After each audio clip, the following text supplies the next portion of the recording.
संघीयता भनेको राज्यको शक्ति केन्द्रमा मात्र सीमित नराखी प्रदेश र स्थानीय तहमा अधिकार बाँडफाँड गरेर जनताको आवश्यकता, भूगोल, भाषा, संस्कृति र पहिचान अनुसार शासन सञ्चालन गर्ने व्यवस्था हो।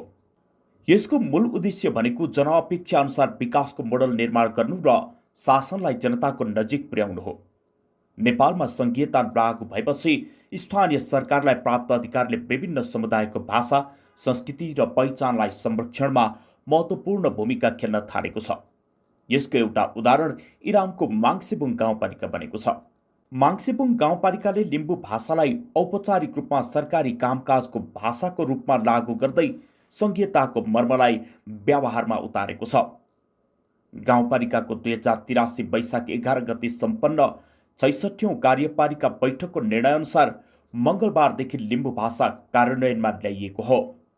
कोशी प्रदेश प्रमुख परशुराम खापुङको प्रमुख आतिथ्यतामा आयोजित कार्यक्रममा गाउँपालिका अध्यक्ष हेमन्त राईले लिम्बू भाषालाई सरकारी कामकाजको भाषाको रूपमा लागू गरिएको घोषणा गर्नुभएको हो।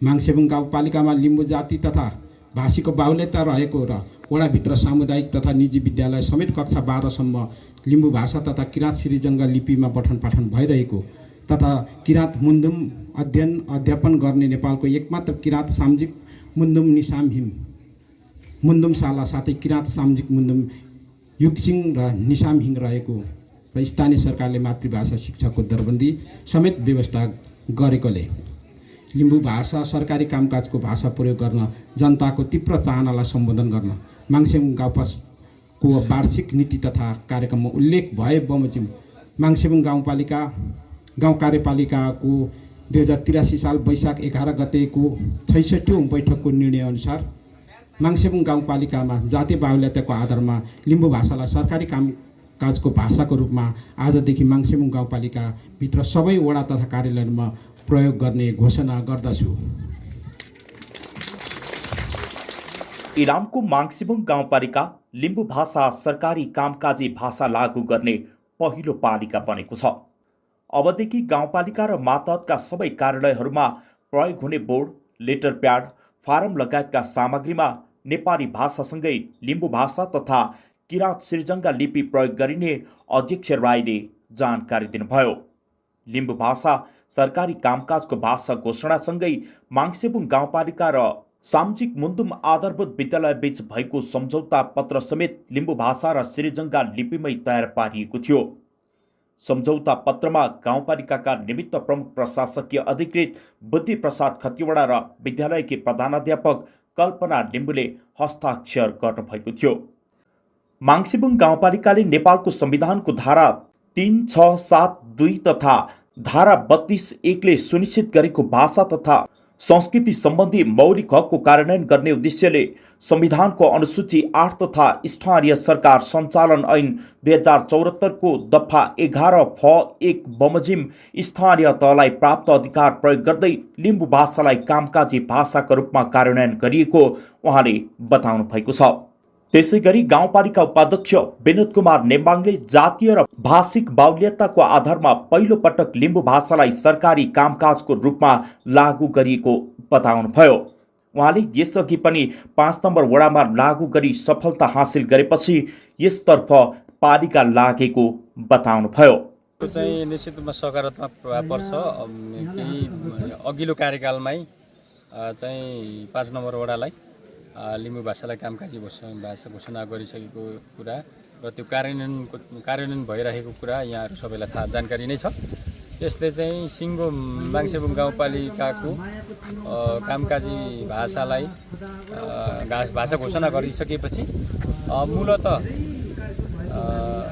नेपालमा रहेको विभिन्न राष्ट्रभाषाहरूलाई लिपिहरूलाई संरक्षण र सम्वर्धनको निम्ति यसले महत्त्वपूर्ण भूमिका खेल्ने भन्ने लागेको छ। लिम्बू समुदायको आत्मसम्मानमा चाहिँ सकारात्मक प्रभाव परेको छ र यो देश पनि मेरो हो, यो देश हाम्रो हो भन्ने कुरा चाहिँ महसुस हुन्छ र यसले चाहिँ सकारात्मक प्रभाव पर्छ भन्ने मलाई लाग्छ। लिम्बू भाषा सरकारी कामकाजको भाषा लागू भएपछि सरकारवालाहरू समेत उत्साहित बनेका छन्। हामीले निमित्त प्रमुख प्रशासकीय अधिकृतलाई तपाईहरूलाई कस्तो छ भनेर सोधेका थियौँ। उहाँले सहजै रूपमा काम गर्दै जाँदा सहज वातावरण बन्दै गएको र काम गर्दै जाँदा सहज वातावरण बन्दै जाने अपेक्षा पनि व्यक्त गर्नुभयो। सुरुमा चाहिँ केही चुनौती भए तापनि उहाँहरूले सहजीकरण गरिसकेपछि यो कार्यान्वयनमा सहजता नै हुन्छ भन्ने मेरो बुझाइ छ। यसै गरी हामीले कार्यक्रममा उपस्थित भएका व्यक्तिहरूसँग उहाँहरूको राय बुझेका थियौँ। उहाँहरूले अब आफ्नो मातृभाषा सरकारी कामकाजको भाषा हुँदा खुसी व्यक्त गर्नुभयो। नमस्ते, मेरो शुभ नाम चाहिँ सकिला थेलिम हो। हाम्रो घरमा त बोल्थ्यौँ तर अहिले आएर यहाँ सरकारी कार्यालयमा पनि बोल्ने भएर छ। त्यही भएर मलाई धेरै खुसी लागिरहेछ।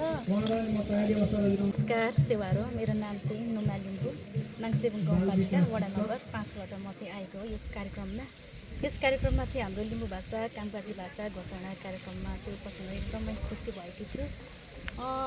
यो हाम्रो भाषा चाहिँ लिम्बू भाषा भनौँ होइन, यो चाहिँ हाम्रो पालिकामा चाहिँ प्रायः जस्तै स्कुलमा चाहिँ पढाइ हुँदैछ होइन, तर यसलाई चाहिँ हामीले चाहिँ कार्यालयमा पनि कामकाजी घोषणा हुँदा चाहिँ एकदमै खुसी लाग्यो। लिम्बू भाषा सरकारी कामकाजका रूपमा कार्यान्वयन सहजीकरणका लागि 5औं तहको भाषिक सहजकर्ता करारमा नियुक्त गरेको छ।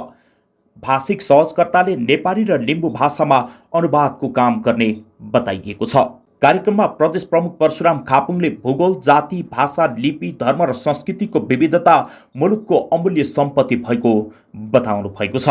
कार्यक्रमको अवसरमा माङसेबुङ गाउँपालिका क्षेत्रको राजनैतिक इतिहास, लोकतान्त्रिक अभ्यास र विभिन्न कालखण्डका जनप्रतिनिधिहरूको योगदान समेटिएको पुस्तक विमोचन समेत गरिएको छ। सोही अवसरमा बान्तवा भाषा पाठ्यक्रम पनि विमोचन भएको छ। आधारभूत तह स्थानीय पाठ्यक्रम र लिम्बू भाषा पाठ्यक्रम कार्यान्वयनमा ल्याइएको इलामको माङसेबुङ गाउँपालिकाले बान्तवा भाषा पाठ्यक्रम पनि निर्माण गरेको हो। पालिकाको प्राङ्गणमा गरिएको कार्यक्रममा विभिन्न क्षेत्रका बहुआयामिक व्यक्तित्वहरूको उपस्थिति भएको थियो। कार्यक्रमलाई लिम्बू कल्चरले अझ सुनमा सुगन्धित बनाएको थियो। क्षेत्रखबर.com रिपोर्टको लागि विक्रम सुन्दास, फिक्कल, इलाम।